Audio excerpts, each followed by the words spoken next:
My husband's mother is trying to take my dying daughter to Disney and told me I'm not invited, and my husband is on her side. Posted by you/MelodyBeatBop92. I have an almost 3-year-old beautiful little girl. She's just a few weeks shy of her 3rd birthday. My baby was placed in hospice 4 weeks ago after having gone into remission in late May. Unfortunately, the cancer has returned, and it is now crushing her optic nerve, and is about 8 centimeters long. Multiple doctors have recommended that we make our daughter as comfortable as possible, as they do not believe removing the tumor is a viable option. I have so much to say regarding her diagnosis, but heartbroken will suffice for now. My husband and I have been making tons of memories with her over the past few weeks. We've included family in some of these moments, but we both feel that we want to spend as much time with our daughter as possible.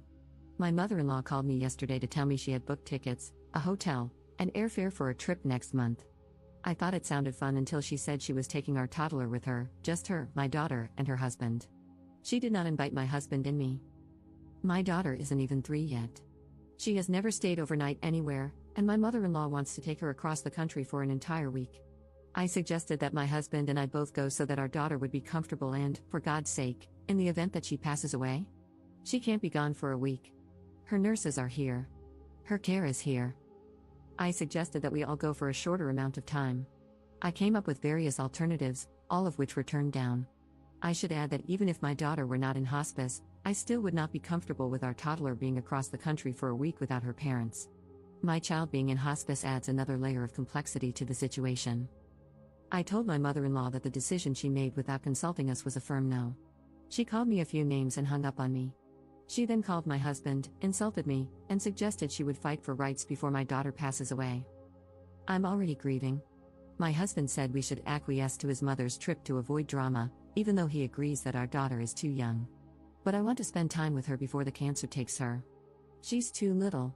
I said no for various reasons, not just to say no. Commenter.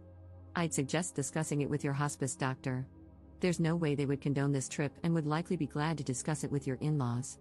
Hospice employees tend to be highly focused on the patient's well-being and supporting the immediate family through what is one of the most difficult times they will face. Ops response. I told 2 of our hospice nurses, and they were both floored. They thought I was joking and were appalled when they realized I was serious. My husband even told one of the nurses, "Well, my mom has good intentions." My daughter's care team, including 3 doctors, does not recommend that we fly. They also do not recommend being away for that long without care. I asked them to document everything. It's been a crazy day, and I'm shocked I managed to eat 1 meal. Edit. Thank you to everyone who took the time to share their thoughts and insights. I appreciate the outpouring of messages, and I'm sorry I haven't had a chance to reply to them all. I wanted to add a few things. My mother-in-law lives in the same county as us, in the same city as my parents. It's only about a 20-minute drive without traffic. However, my in-laws have always been very adamant that we visit them, so I usually take my daughter over every other week for a few hours. Rarely do they ever come to our home. My parents, on the other hand, like to visit and always have.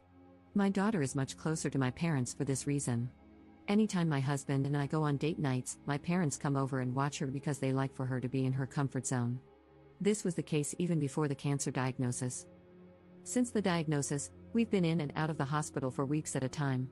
My parents have still been very much involved by helping in the form of dropping off meals, assisting with laundry, etc. I am very close to my family, and they have been respectful of our need for space during this time. I think my in-laws may be experiencing guilt because they haven't made much of an effort to visit us, see us, or accommodate us. It's always about what I, their daughter-in-law, can do for them. I have always felt like an incubator who's just there to facilitate a relationship between them and my child. Also, to add, I am set on distancing myself as much as possible. I've cut off contact with my mother-in-law and do not want her around after this fiasco. I've completely blocked her from my phone and communicated this to my husband. He is sad but says he understands. A few of you mentioned that this was an eye-opening situation, and it really has been, on many levels. Second edit. I saw various comments about my mother-in-law possibly wanting to take my child on a trip to get her alternative treatment. My mother-in-law planned to take my child to Disney World in Florida, which is across the country from where we live. She lives in the same state, in the same county as us. My husband and I have taken our child to Disneyland a few times in her life, most recently once. Going for 1 day was exhausting, and my daughter was completely spent afterward. I can't imagine my daughter handling Disney World for more than a day, but also, I would like to be there for the trip. Even if my child weren't dying, I still wouldn't be comfortable with her going without me. It's such a bizarre situation. My mother-in-law isn't one for alternative treatments, and I haven't outright asked her, but at this point, I wouldn't be shocked. Either way, my child isn't going anywhere with her, supervised or not. I've already made that clear to my husband. If she wants to visit, it will have to be at our home. Even then, I'm still not on board after everything that has transpired. I've been thinking really deeply over the last few months, but even more so in the last 24 hours. I don't know how I can continue being part of this family. I'm trying not to think too far ahead, but I'm seriously doubting whether I can continue in this marriage. Thank you again, everyone. Third edit. I'm really close with my family, specifically my mom and aunt. They know the wishes I have for my daughter. My husband and I argued for a good week about where our daughter should be buried. It was awful. He wanted her buried with his grandma, where his parents and he will be buried. I wanted her buried at the cemetery where my grandparents are buried and where I plan to be buried. My husband is in the military, so I'm confused as to why he does not want to be buried with his combat brothers, but that's entirely up to him. After this fiasco with his mother, I put my foot down about where I would like my daughter's final resting place to be. I just never thought there would be so much back and forth about where she will be buried, the week-long trip we weren't invited on or consulted about, and acquiescing to his mother's wishes. A crap show, to say the least. I love my husband, but I am appalled by his behavior. I should also add that my family was very supportive of where I wanted my daughter to be buried when the topic came up. They even said she could be buried wherever we want because it's not their choice. I even entertained cremation just to try and come to a middle ground of sorts. I didn't even want to discuss burials and cremation until I absolutely had to. I've been avoiding it. Now it feels morbid to discuss because my daughter is still alive. My husband's family was upset when they brought up the topic because I didn't automatically want my daughter buried in their cemetery of choice. Their main argument was that my daughter carries their last name, so she should go there. My argument was that my family already has 4 open plots, and I want to make one a double for when my time comes. I'm even exhausted writing this because this is my life, and it shouldn't be. We should be a team, united in grief. Now I feel like all I have is my baby and my family to hold me up. Update 1 week later. It's been a few days since I've been online, and I've read some of the messages. Truly, thank you to everyone who has sent their warm wishes, support, encouragement, etc. It's been very touching, and I'm so grateful. My daughter has begun slowly deteriorating, and it's all become very overwhelming. My husband now realizes that this time is precious. That we are on borrowed time, and that our time as mom and dad is the most important. We've had 2 sessions of grief counseling and couples counseling while my daughter sleeps. Our therapist has really helped us both understand how borrowed our time is and how this time truly is for us. Everyone else is secondary.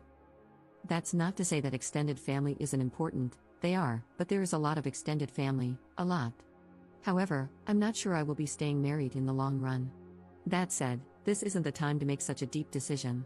I am emotionally drained from all that has transpired, not only this past week but this past year. You truly see people's true colors when crap hits the fan. An example of this is that on my phone, I have 8 different alarms each day for my daughter's medications, daily. I have been the one who flushes ports, administers medication, cleans up vomit, gives back rubs, and so much more. I have been in this through the thick of it, having to learn everything, because no one else will. My mother has been the only person who has asked how I'm doing, who has brought me coffee and meals, held me when I've cried, and been in my rock. My husband is sometimes emotionally present, but usually, he's not. Other than my mother, I have never received a text from any other family member asking how I'm doing or how they can help. Like I said earlier, I see everybody's true colors. My focus right now is my baby. I will focus on everything else when the time comes. But for now, we are surviving, and we are trying our best. Thank you again.